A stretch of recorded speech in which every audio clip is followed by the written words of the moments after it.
Need some help. Got this 80 series with click no start. I already changed out the fusible link.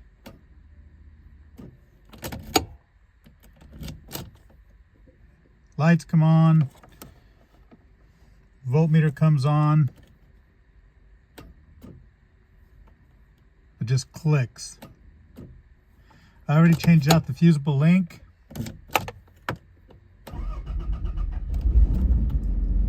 And then it starts. Anybody got any ideas? Help me out. Thanks.